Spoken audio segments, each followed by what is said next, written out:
C'est Muerte en eau trouble, un thriller d'Alexa Chase, tome 2, écrit par Kate Bold, lu par Caroline. Chapitre 1. Un pavillon de style ranch dans le désert de Sonora, à 5 miles à l'est de Benson, en Arizona. Le 3 juillet, à 23 heures, le juge Antonio Rodriguez était assis dans son fauteuil, parcourant des dossiers avec une chaîne sportive en fond sonore. C'était samedi soir, et il n'aurait pas dû être en train de travailler, mais il était impossible pour un juge de ne pas se laisser submerger par tous les papiers qui faisaient partie de son travail. Il était en train de se préparer pour un procès pour meurtre qui n'aurait pas lieu avant une semaine, mais qui l'inondait déjà de formulaires.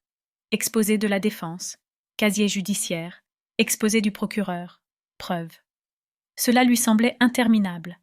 D'une certaine manière, c'était interminable, puisqu'il devait traiter 6 CA mineurs avant celui-ci, tous accompagnés de leurs montagnes de papier, et les dossiers qui arriveraient après cette affaire commençaient également à s'empiler.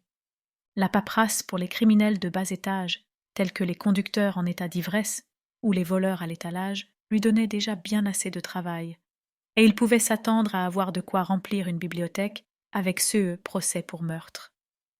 Le téléphone posé sur la console se mit à sonner. Il le prit et vit qu'il avait reçu un message de Carmen, sa femme. Il l'ouvrit et se mit à rire. C'était une photo de Carmen et ses amis sur le pont d'un bateau de croisière, portant des robes d'été et des chapeaux de paille, des verres de cocktail colorés et fruités à la main. L'océan bleu vif brillait en arrière-plan. Le juge Rodriguez caressa amoureusement l'image de sa femme souriante avec son pouce. Elle était toujours aussi pétillante et jolie, malgré ses 62 ans. L'épouser et siéger comme juge avaient été les 2 meilleures décisions de sa vie. Il lui renvoya un texto. « On dirait que ta traditionnelle croisière du 4 juillet se passe bien. Ne te fais pas picorer par un perroquet comme l'année dernière. » La réponse ne se fit pas attendre. « Profite bien du match avec les garçons demain. Et arrête de travailler. Il doit être 11 heures pour toi. » Le juge Rodriguez rit de nouveau. Après avoir passé une vie ensemble, elle le connaissait par cœur. Il répondit par un emoji aux joues rougissantes. Un emoji. C'était bien comme ça qu'on disait, n'est-ce pas?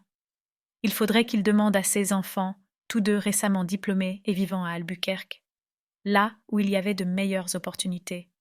Benson était une petite ville. Tous les jeunes partaient dès qu'ils en avaient l'occasion. Ceci dit, Benson avait tout de même son lot de criminels. Carmen avait raison.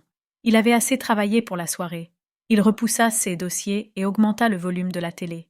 C'était l'heure pour ses commentateurs préférés de donner leur avis et leurs pronostics pour le match du lendemain. La sonnette se fit entendre.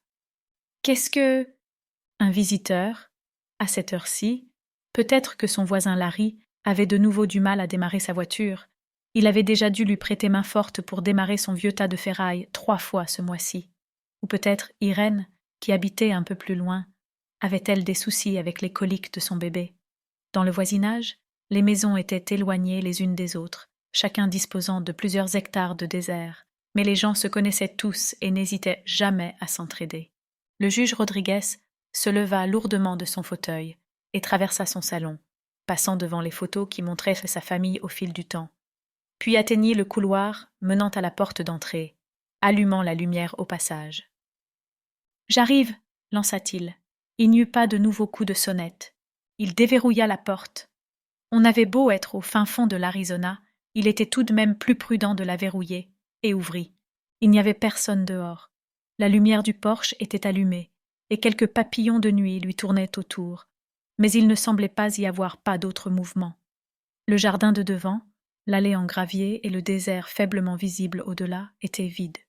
Il sentit un frisson le parcourir. Il referma rapidement la porte et la verrouilla. Quelque chose ne tournait pas rond. Les enfants du coin étaient soit trop jeunes, soit trop vieux pour une farce de ce genre, ce qui voulait dire qu'il s'agissait d'un adulte. Le juge Rodriguez éteignit la lumière du couloir et, grâce à la faible luminosité qui provenait du salon, se dirigea vers un bureau près de la porte d'entrée, dans lequel il gardait un .38 à canon court.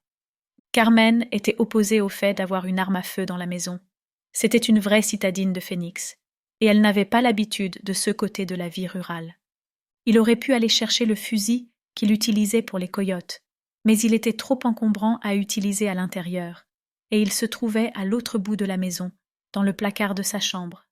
Agrippant le pistolet, Nous espérons que vous avez apprécié cet aperçu. Pour continuer à écouter ce livre audio sur Google Play Livres, utilisez le lien dans la description de la vidéo.